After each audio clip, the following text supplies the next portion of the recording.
cristãos são 30 vezes mais perigosos do que qualquer outra pessoa.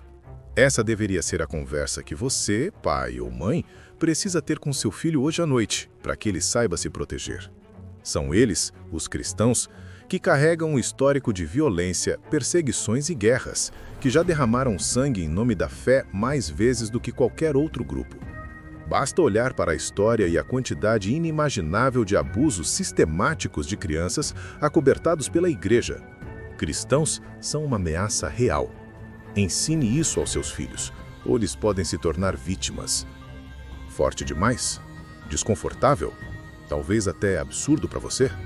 Pois é exatamente esse tipo de afirmação que um pastor chamado Joel Webbon fez recentemente, só que, no lugar de cristãos, ele usou negros. Sim, ele declarou que negros são 30 vezes mais perigosos e que pais deveriam ensinar seus filhos a terem medo deles. Veja a inversão.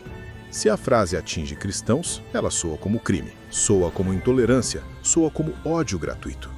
Mas quando atinge negros, ela encontra eco em preconceitos já enraizados, normalizados, disfarçados de preocupação com segurança. É esse o veneno da religião quando usada como escudo: justificar o injustificável, legitimar o preconceito com ares de autoridade divina. Joel Webbon não é um nome isolado. Ele representa uma tradição de púlpitos manchados por discursos racistas. Não foi à toa que igrejas usaram a Bíblia para justificar a escravidão. Não foi à toa que missionários, enquanto pregavam o Evangelho, reforçavam a ideia de que povos inteiros eram inferiores e precisavam ser civilizados à força. Não foi à toa que organizações supremacistas desfilaram com cruzes em chamas, cantando hinos cristãos. Esse pastor apenas repete, com menos pudor e mais frieza, o que já esteve presente no DNA de instituições religiosas: o racismo travestido de fé. O que sustenta esse tipo de fala é a blindagem da autoridade divina. Quando um pastor fala, ele não fala como cidadão comum, ele fala como porta-voz de Deus. E aí está o perigo. Seus seguidores não vão analisar dados, não vão exigir fontes, não vão duvidar, vão engolir como verdade absoluta. É assim que ideias monstruosas se espalham. É assim que se perpetua o medo irracional, o preconceito hereditário, o ódio ensinado de pai para filho como se fosse mandamento sagrado. O ateísmo, nesse ponto, é um antídoto necessário. Se não aceitamos "Deus mandou" como justificativa para nada, também não aceitamos que uma fala preconceituosa seja poupada de crítica apenas porque saiu da boca de um pastor. A tática é conhecida: plantar medo.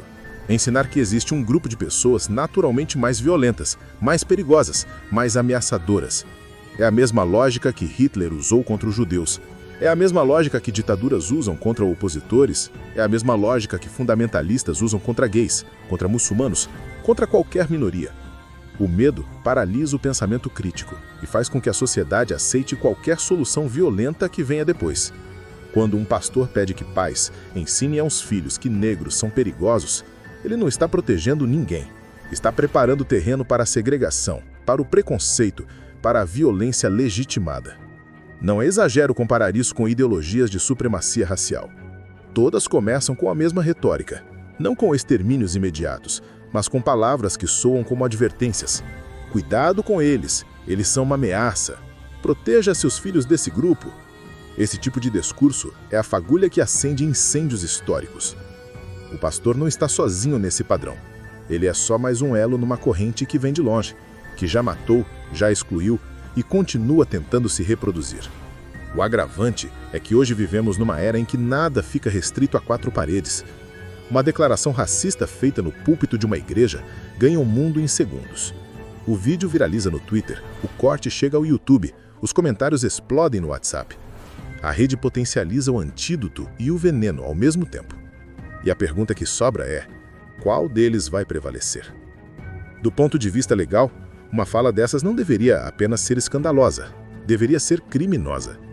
Em países como o Brasil, seria enquadrada como crime de racismo e poderia levar o pastor à prisão. Nos Estados Unidos, a linha é mais nebulosa, escondida atrás da liberdade religiosa e da liberdade de expressão.